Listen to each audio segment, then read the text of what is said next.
Au nom du Père, et du Fils, et du Saint-Esprit, Amen.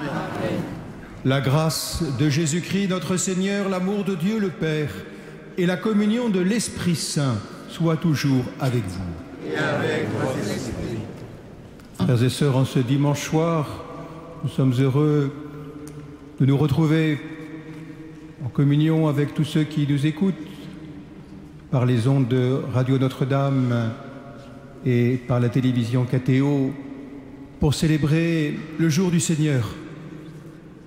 Et voilà quelques semaines du début de l'Avent où, à Paris, vous le savez, nous vivrons un temps missionnaire très fort voulu par notre archevêque. Dans toutes les paroisses, dans tous les quartiers où nous irons de l'intérieur vers l'extérieur. Voilà que le Seigneur aujourd'hui dans l'Évangile nous invite à aller justement dans les carrefours, à la rencontre de tous ceux qui sont loin, qui ne pensent pas à venir, à entrer, qui n'entendent pas la parole de Dieu. Le Seigneur nous pousse à les inviter, eux aussi, à aller les rencontrer, vers ces périphéries, comme dirait notre pape François. Alors demandons au début de cette messe, à quelques semaines du début de cet Avent, une ardeur missionnaire renouvelée, un zèle d'apôtre.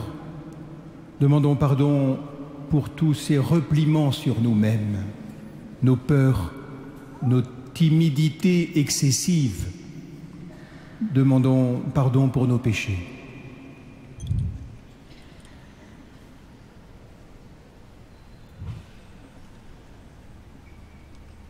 Je confesse à Dieu Tout-Puissant, je reconnais devant mes frères que j'ai péché en pensée, en parole, par action et par omission. Oui, j'ai vraiment péché.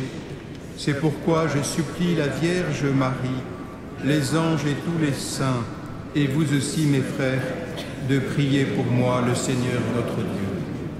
Que Dieu Tout-Puissant nous fasse miséricorde, qu'il nous pardonne nos péchés et nous conduise à la vie éternelle. Amen.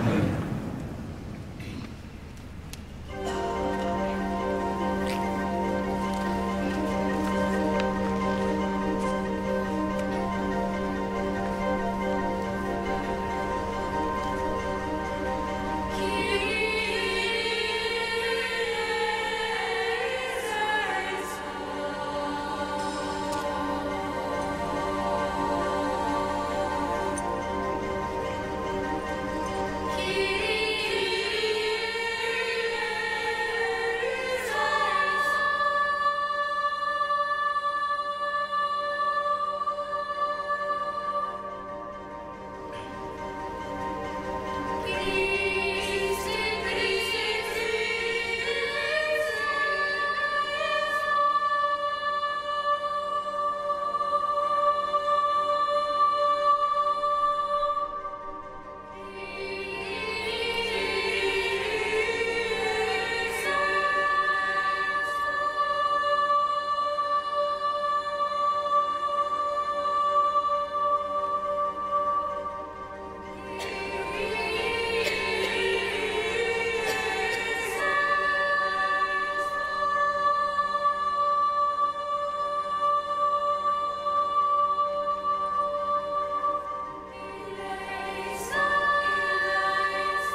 Prions le Seigneur.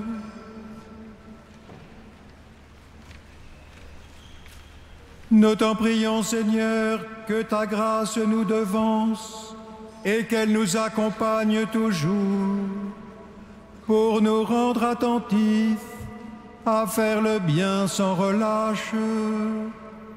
Par Jésus-Christ, ton Fils, notre Seigneur et notre Dieu, qui règne avec toi et le Saint-Esprit, un seul Dieu pour les siècles des siècles.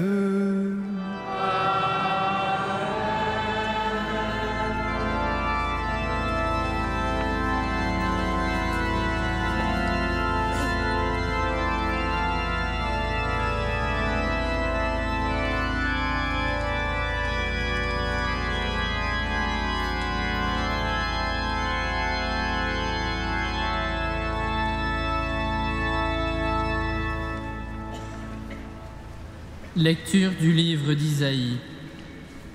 Ce jour-là, le Seigneur, Dieu de l'univers, préparera pour tous les peuples sur sa montagne un festin de viandes grasses et de vins capiteux, un festin de viandes succulentes et de vins décantés. Il enlèvera le voile de deuil qui enveloppait tous les peuples et le linceul qui couvrait toutes les nations. Il détruira la mort pour toujours.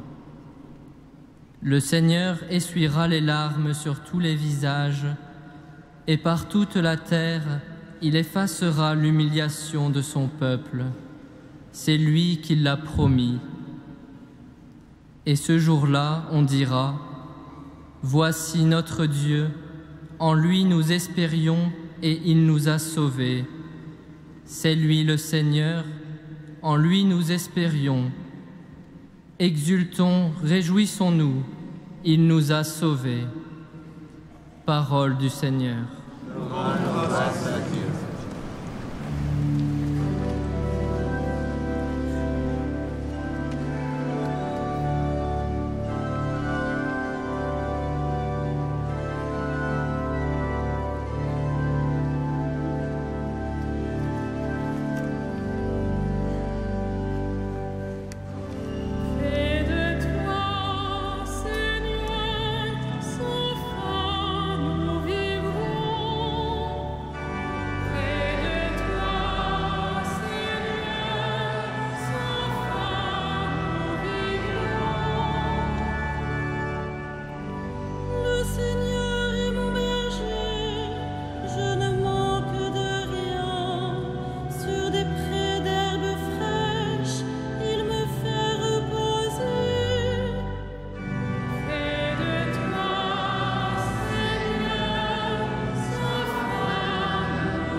Lecture de la lettre de saint Paul apôtre aux Philippiens.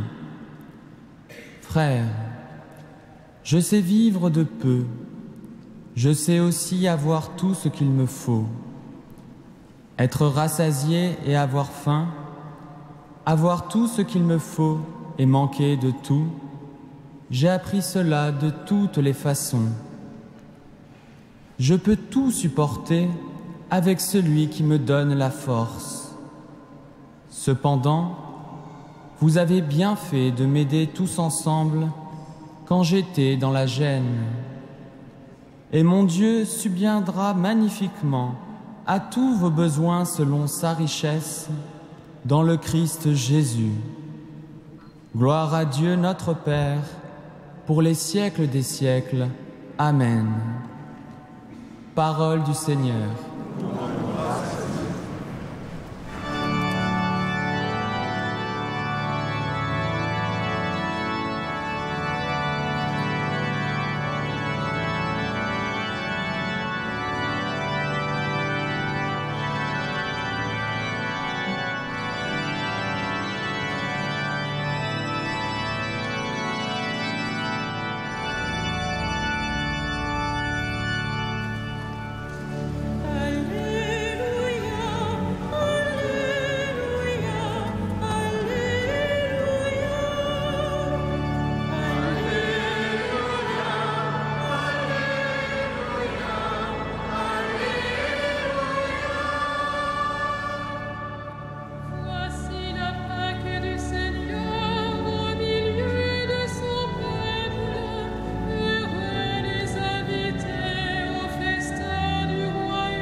Le Seigneur soit avec vous. Évangile de Jésus-Christ selon saint Matthieu.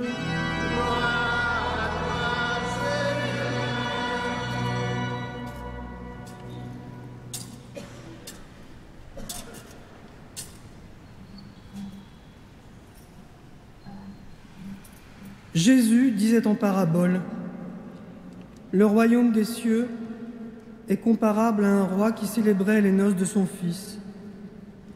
Il envoya ses serviteurs pour appeler à la noce les invités. Mais ceux-ci ne voulaient pas venir. Il envoya encore d'autres serviteurs dire aux invités, « Voilà, mon repas est prêt. Mes bœufs et mes bêtes grasses sont égorgés. Tout est prêt.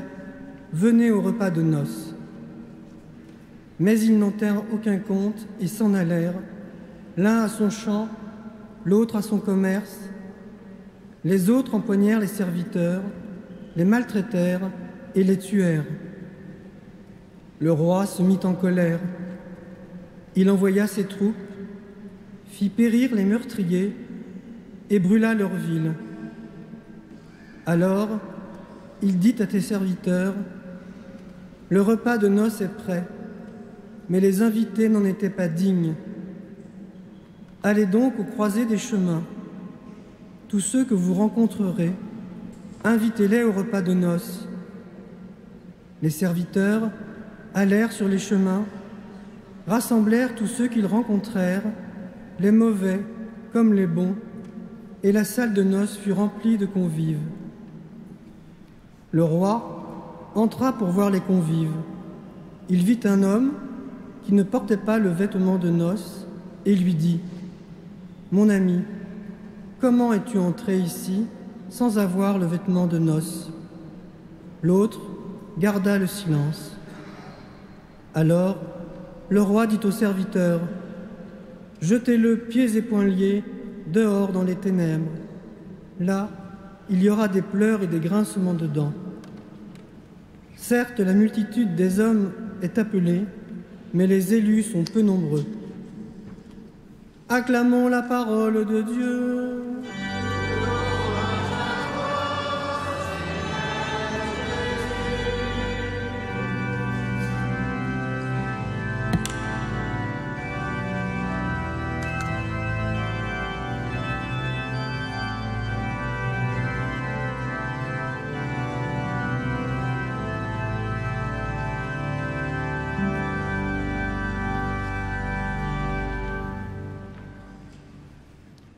Frères et sœurs, lorsqu'on lit cette parabole, on est souvent attentif aux invités à ce mariage et qui se dérobent.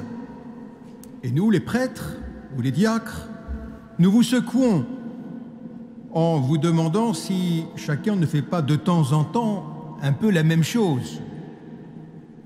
C'est vrai, nous pouvons être de ce côté.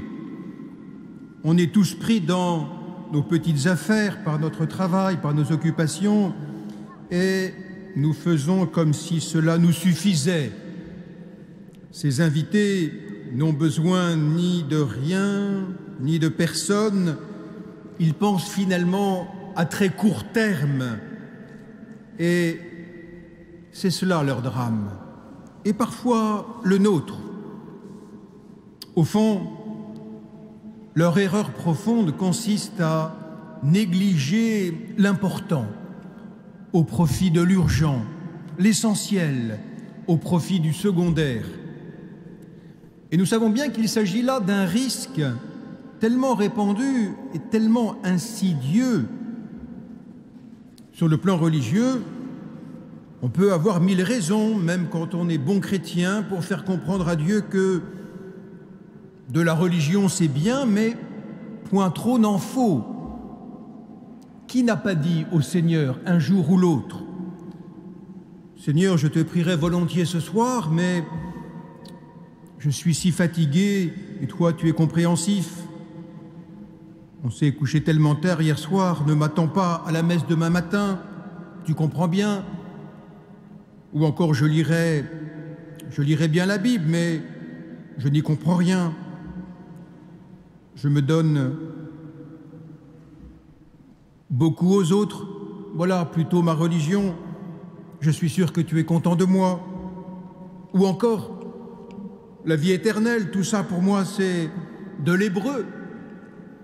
Je suis encore jeune, plus tard quand je serai à la retraite, je prendrai les raccourcis de la perfection, sois patient. Nous avons 1000 manières de nous aussi dire « Attends le Seigneur un peu plus tard ». C'est vrai sur le plan humain où on passe sa vie à courir après les 1000 petites choses à faire et l'on ne trouve jamais le temps pour les choses qui changent vraiment les relations humaines et qui apportent la vraie joie. Passer du temps avec les autres, avec ses proches, visiter telle personne malade, prendre son téléphone pour rejoindre quelqu'un que l'on n'a pas vu et qui nous attend depuis longtemps.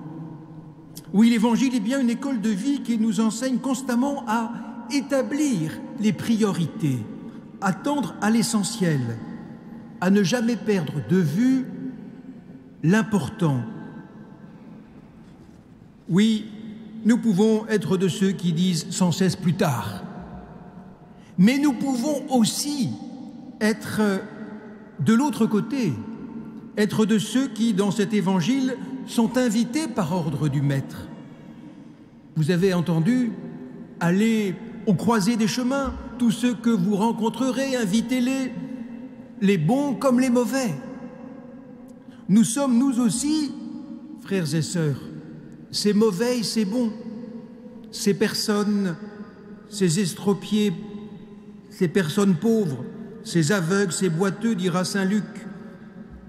C'est finalement même cela qui nous donne le droit de recevoir un carton d'invitation. N'ayons pas honte de ses fragilités, de ses blessures, connues ou secrètes, celles que nous cachons avec tant d'obstination. Bien sûr, nous pouvons toujours nous accrocher à telle réussite humaine, à telle position sociale ou à la possession d'un bien pour marquer notre faiblesse. Que nous cachions ce péché ou cette blessure aux yeux des hommes, c'est compréhensible. Mais pourquoi cacher quelque chose à Dieu? Car d'une façon paradoxale, nous dit cet évangile, c'est même cela qui peut nous servir de clé pour entrer dans la salle de réception. Si, et ceci est essentiel, si nous le reconnaissons humblement devant Dieu. Bien sûr, nous prêtres, dans les homélies, nous essayons de rappeler les exigences de l'Évangile. D'ailleurs, jamais pour enfoncer encore plus, mais pour éclairer les sommets vers lesquels nous pouvons tendre petit à petit dans tous les domaines de notre vie. Mais surtout, n'attendons pas d'être parfaits pour avancer, pour entrer. Justement, ce ne sont pas les parfaits que le Maître envoie chercher, mais ceux qui reconnaissent qu'ils sont estropiés, boiteux, aveugles. Quelle merveille de l'amour de Dieu! S'il ne ramassait pas tous ceux qui se trouvent à la croisée des chemins, les mauvais comme les bons, nous ne serions pas ici aujourd'hui. Mais voici que parmi les invités, il y en a un justement dont la présence fait naître une grave difficulté. Et ce petit passage nous questionne beaucoup. Comment es-tu entré ici sans avoir un vêtement de noces? Cette question nous inquiète peut-être, et de là, dans une mauvaise compréhension, nous pourrions déduire que le roi, Dieu, est très dur et méchant. Car nous savons bien qu'à travers cette personne, il s'adresse aussi à chacun de nous. C'est Dieu qui me demande « Qu'as-tu fait de ton baptême, de toutes ces lumières, de toutes ces grâces que tu as reçues? Que signifie ta présence au milieu des saints? Pourquoi t'avances-tu et viens-tu dans ce banquet alors que tu t'es parfois éloigné de celui avec qui tu devrais vivre en communion ?» Ce n'est pas pour nous condamner, mais pour que nous nous ouvrions à sa miséricorde. Or, cet homme, que dit-il? Rien du tout. Il ne répond pas. Et c'est là son péché. Et c'est là sa faute. Et cela est équivalent au fait de dire non au Seigneur. On devine facilement ce qui l'a amené ici. Le banquet est attirant et il a négligé de s'y préparer correctement. Peut-être est-ce une banale histoire de précipitation ou peut-être de passe-droit. Mais voilà pourquoi cet homme ne le reconnaît-il pas, tout simplement, en s'enfermant dans son mutisme, qui est son péché. Le malheureux provoque sa perte. Vient alors cette parole terrible que nous préférerions n'avoir pas à entendre: jetez-le, pieds et poings liés, dehors dans les ténèbres. Vous savez, dans l'Évangile, l'enfer est présenté comme une possibilité réelle, toujours liée à l'offre de conversion et de vie et à notre enfermement. Rien ne nous permet de savoir avec certitude s'il y a quelqu'un qui s'est mis lui-même en enfer.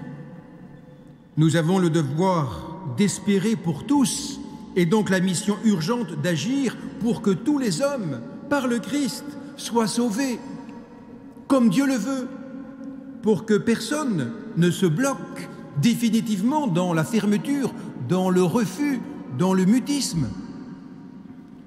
À ce malheureux qui garde le silence, j'aurais envie de dire, comme à tous ceux d'entre nous qui ont honte d'avoir abîmé la grâce de leur baptême, qui sont enfermés dans leur culpabilité: ne soyez jamais meurtris. Ouvrez la bouche, Dites une seule parole pour confesser vos péchés et vous serez revêtus alors du vêtement de noces. Vous savez combien son amour est bien plus puissant que toutes nos trahisons. Alors que les derniers mots de cet évangile, la multitude des hommes est appelée, mais les élus sont peu nombreux, ne nous fassent pas peur non plus. Cela ne veut pas dire que peu sont sauvés, mais que le peuple élu est un peuple choisi et peu nombreux. Mais il est chargé, c'est sa mission, d'annoncer la miséricorde de Dieu à la multitude des nations, pour que tous puissent entrer dans la salle des noces, du repas. Voilà notre mission de chrétiens, voilà notre mission de peuple élu, peuple choisi. Voilà ce que nous essaierons de vivre avec plus de force pendant l'Avent qui se prépare en allant à la croisée des chemins. La Bible ne cesse de nous enseigner que Dieu veut que tous les hommes soient sauvés. Alors mes amis, que tout cela nous mette dans l'émerveillement devant le comportement de notre Dieu. Et puis tout de même devant notre responsabilité. Oui, sans nous lasser, ouvrons la bouche, reconnaissons notre faiblesse, comme nous le faisons au début de chaque Eucharistie, et regardons de notre mieux nos frères en répondant à l'appel de Dieu, en ne faisant jamais passer l'urgent devant l'essentiel. Soyons sûrs qu'en son cœur de Père, Dieu veut voir tous ses enfants rassemblés au festin des noces de son Fils. Dans sa maison, il y a de la place pour tous. Oui, vraiment, heureux les invités au festin des noces de l'agneau. Amen.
Prions ensemble au moment d'offrir le sacrifice de toute l'Église.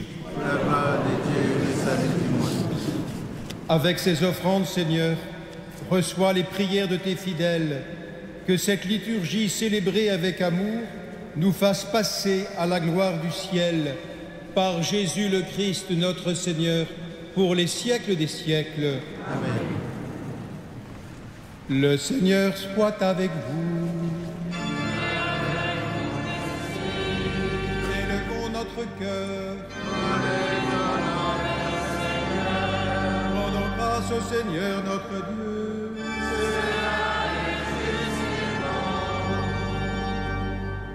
Vraiment, il est bon de te rendre grâce. Il est juste et bon de te glorifier, Père très saint, car tu es le seul Dieu, le Dieu vivant et vrai. Tu étais avant tous les siècles, tu demeures éternellement lumière au-delà de toute lumière. Toi, le Dieu de bonté, la source de la vie, tu as fait le monde pour que toute créature soit comblée de tes bénédictions et que beaucoup se réjouissent de ta lumière. Ainsi, les anges innombrables qui te servent jour et nuit se tiennent devant toi et, contemplant la splendeur de ta face, n'interrompent jamais leur louange. Unis à leur hymne d'allégresse, avec la création tout entière qui t'acclame par nos voix, Dieu, nous te chantons.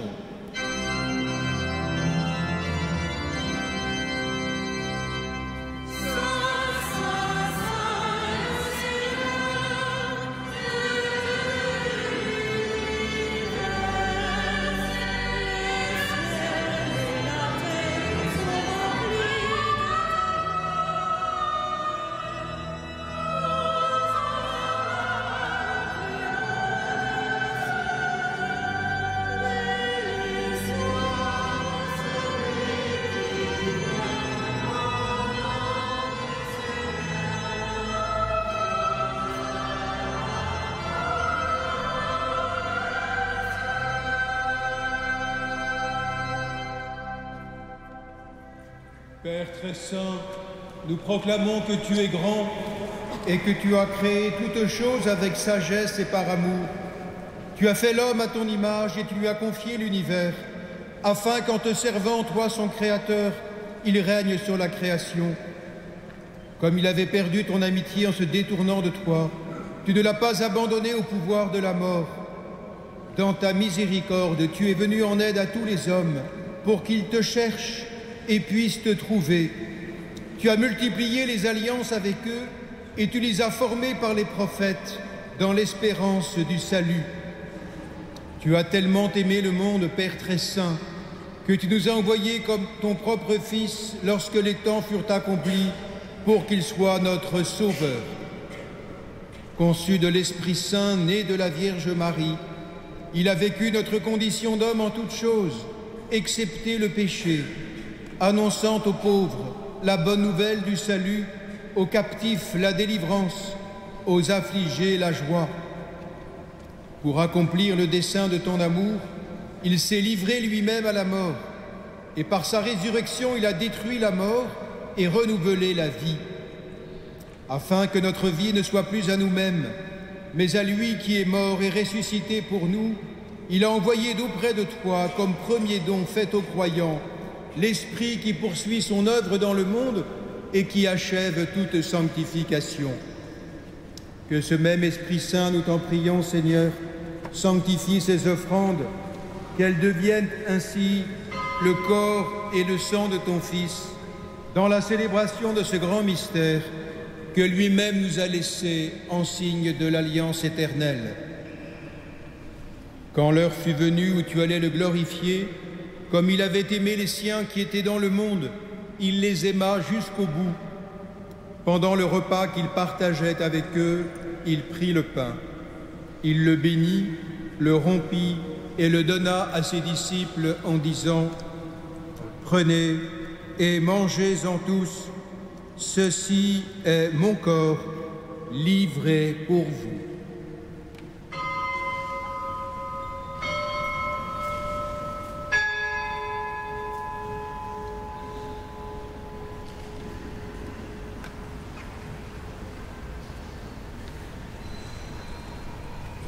De même, il prit la coupe remplie de vin, il rendit grâce et la donna à ses disciples en disant : « Prenez et buvez-en tous, car ceci est la coupe de mon sang, le sang de l'alliance nouvelle et éternelle, qui sera versé pour vous et pour la multitude en rémission des péchés.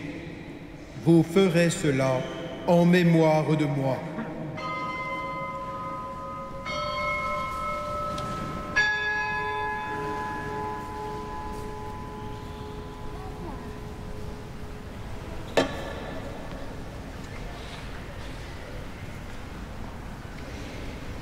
Il est grand le mystère de la foi.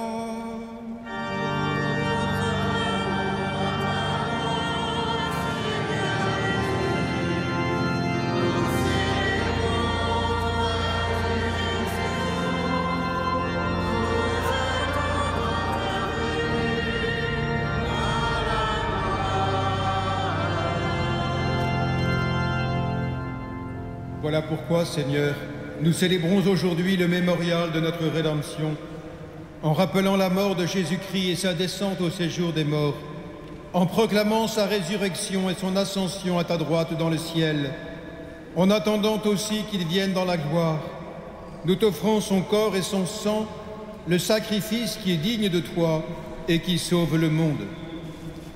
Regarde, Seigneur, cette offrande que tu as donnée toi-même à ton Église. Accorde à tous ceux qui vont partager ce pain et boire à cette coupe d'être rassemblés par l'Esprit Saint en un seul corps, pour qu'ils soient eux-mêmes dans le Christ une vivante offrande à la louange de ta gloire.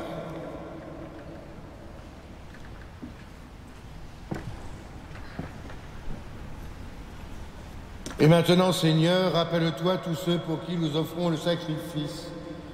Le pape François, notre évêque André, ses auxiliaires et tous les évêques, les pères synodaux, les prêtres et ceux qui les assistent, les fidèles qui présentent cette offrande, les membres de notre assemblée, le peuple qui t'appartient et tous les hommes qui te cherchent avec droiture.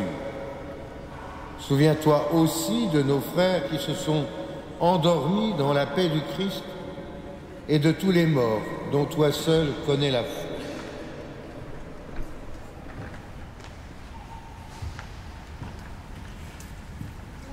À nous qui sommes tes enfants, accorde, Père très bon, l'héritage de la vie éternelle auprès de la Vierge Marie, la bienheureuse Mère de Dieu, de Saint Joseph, auprès des apôtres et de tous les saints dans ton royaume, où nous pourrons, avec la création toute entière, enfin libérés du péché et de la mort, te glorifier par le Christ notre Seigneur, par qui tu donnes au monde toute grâce et tout bien.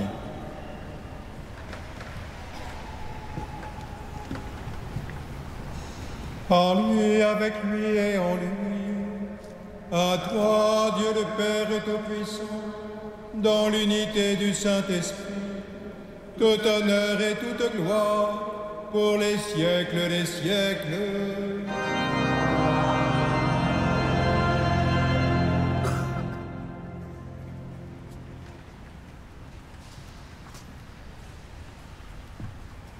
En grande communion en ces jours, avec les participants du synode romain sur la famille, et bien sûr, particulièrement avec notre archevêque qui le co-préside, nous osons prier avec confiance, comme le Seigneur nous l'a enseigné lui-même. Notre Père, qui es aux cieux, que ton nom soit sanctifié, que ton règne vienne, que ta volonté soit faite sur la terre comme au ciel. Donne-nous aujourd'hui notre pain de ce jour. Pardonnez-nous nos offenses, comme nous pardonnons aussi à ceux qui nous ont offensés. et ne nous soumets pas à la tentation, mais délivre-nous du mal. Délivre-nous de tout mal, Seigneur, et donne la paix à notre temps. Par ta miséricorde, libère-nous du péché. Rassure-nous devant les épreuves en cette vie où nous espérons le bonheur que tu promets et l'avènement de Jésus-Christ, notre Sauveur.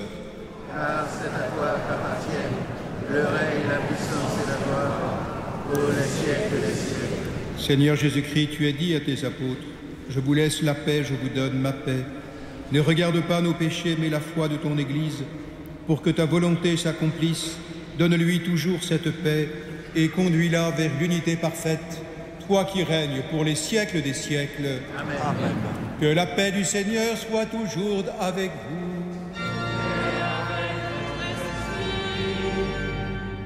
Frères et sœurs, dans la charité du Christ, donnez-vous la paix.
Fils du Dieu vivant, selon la volonté du Père, avec la puissance de l'Esprit Saint, tu as donné par ta mort la vie au monde, que ton corps et ton sang me délivrent de mes péchés et de tout mal. fais que je demeure fidèle à tes commandements et que jamais je ne sois séparé de toi. Heureux les invités au festin des noces de l'agneau. Voici l'agneau de Dieu qui enlève le péché du monde. Seigneur, je ne suis pas digne de te recevoir, mais dis seulement une parole et je serai guéri.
Frères et sœurs bien-aimés, quelques informations pour les temps que nous vivons. D'ailleurs, les chapelains, en premier lieu, m'ont chargé de vous dire combien ils étaient sensibles à la joie du Seigneur qui doit être la sienne en voyant votre assemblée si nombreuse. Je pense que c'est la vie aussi de notre vicaire général. Ensuite, dès ce dimanche matin, et donc tous les dimanches de l'automne et de l'hiver, l'opération Chevet Notre-Dame a démarré. C'est les amis de l'Ordre de Malte qui distribuent des petits déjeuners dans une tente qui est dressée au jardin du chevet de la cathédrale, dont l'accès public se fait par le square Jean 23. Les sans-abri du quartier viennent assez nombreux pour ce petit déjeuner du dimanche matin. Je pense qu'il est bon que les fidèles de la cathédrale puissent donner un coup de main de temps en temps à ses amis de l'Ordre de Malte. Participer à l'Eucharistie et ensuite faire un geste de charité me semble quelque chose de possible, mais de rare les années passées. Donc je vous réinvite à participer à cette opération. On vous a déjà parlé du synode des évêques qui se tient actuellement à Rome jusqu'au 19 octobre. 19 octobre, c'est la date où le pape François, à Rome, béatifiera le pape Paul VI. Une petite délégation de prêtres de la cathédrale et de laïcs se rendra avec moi à Rome. Par ailleurs, le 25 octobre, samedi 25 octobre, le matin, notre cardinal archevêque de retour de Rome, justement, à 10h30, présidera l'Eucharistie avec la mission polonaise pour rendre grâce pour le pape Saint Jean-Paul II et aussi pour, à partir de 11h30, dévoiler une statue de Saint Jean-Paul II dans le square Jean 23, pas se tromper. Et donc, vers 11h30, nous pourrons nous retrouver dans le square Jean 23, où cette statue sera dévoilée. Nous passerons par la porte Saint-Étienne pour ce qui est de la procession. Et ce sera fait en présence de l'archevêque, bien sûr, et du maire de Paris, Madame Hidalgo. Ce même 25 octobre, à 18h30, Monseigneur Denis Zachier, vicaire général, présidera l'Eucharistie de 18h30 donc, en l'honneur du Seigneur des miracles. Ce sera fait avec la communauté latino-américaine, le Père Terronès, et ce grand tableau qui arrivera jusqu'ici par le parvis. Vous avez une reproduction dans la chapelle de la Guadeloupe, à ma main droite. En conséquence, il n'y aura pas de vêpres ce jour-là, à 17h45. Par ailleurs, les nocturnes de Notre-Dame continuent pendant ce mois d'octobre, les samedis et dimanches, à 21h15, donc ce soir, à 21h15, le film est donné et l'entrée est gratuite. Les auditions d'orgue à Notre-Dame ont repris les samedis soirs, et donc tous les samedis soirs à 20h, auditions d'orgue dont l'entrée également est libre. Et un concert à Notre-Dame mardi 14 octobre à 20h30 avec la maîtrise. Vous pouvez prendre là des places à l'accueil comme d'habitude. Enfin, pour la dernière semaine, après on ne vous en parlera plus, l'appel urgent du denier de l'Église. Vous avez une lettre qui vous est donnée dans vos papiers, que je vous ai donnée, qui vous dit que les finances ont tendance à baisser, tout au moins les rentrées. Donc il faut faire un effort pour faire face aux charges de la cathédrale. En particulier le denier de l'Église qui est très important. Actuellement, nous sommes en retard de 30 000 €. Donc je compte sur vous. Il y a 45 nouveaux donateurs que je remercie, qui ont rejoint les habitués et les anciens, que je remercie fidèlement. J'espère que nous aurons et des nouveaux donateurs et que ceux qui n'ont pas encore donné vont le faire en montant un peu, si possible, leur participation. Quelques chiffres d'ailleurs pour vous indiquer qu'une journée de chauffage à la cathédrale, si on compte le chauffage plus le courant qu'il faut pour faire marcher le chauffage, c'est entre 800 et 1000 € par jour d'hiver. Donc vous voyez, c'est quand même important. Et je vous rappelle qu'il y a 60 salariés qui font à peu près 50 équivalents plein temps. Donc vous voyez ce que ça fait comme salaire tous les mois avec les charges sociales afférentes. Il y a 14 prêtres dont il faut assurer les émoluments et aussi les frais de scolarité pour nos chers prêtres étudiants africains. C'est une question de solidarité. Donc je compte sur vous vraiment pour que nous puissions redresser cette pente descendante. Et merci pour aussi l'opération 5 € dimanche dernier. Donc on est passé d'une moyenne de 6 à 7 000 € du week-end général à 10 000 €. Donc merci d'avoir réalisé cette opération. Maintenant, il va falloir transformer l'essai, comme on dit au rugby, et que ça continue chaque dimanche de donner volontairement 5 € pour l'Église. L'essentiel étant maintenant que nous continuions de prier.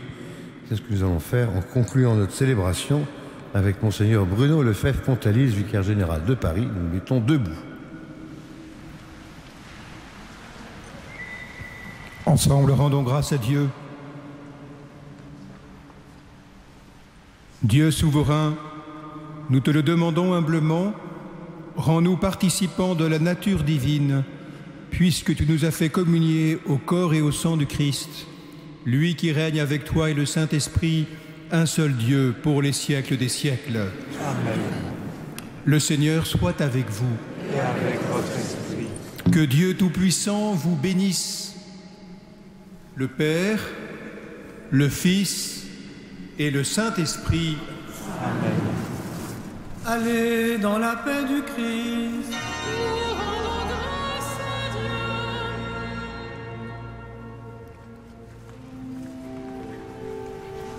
Salve Regina.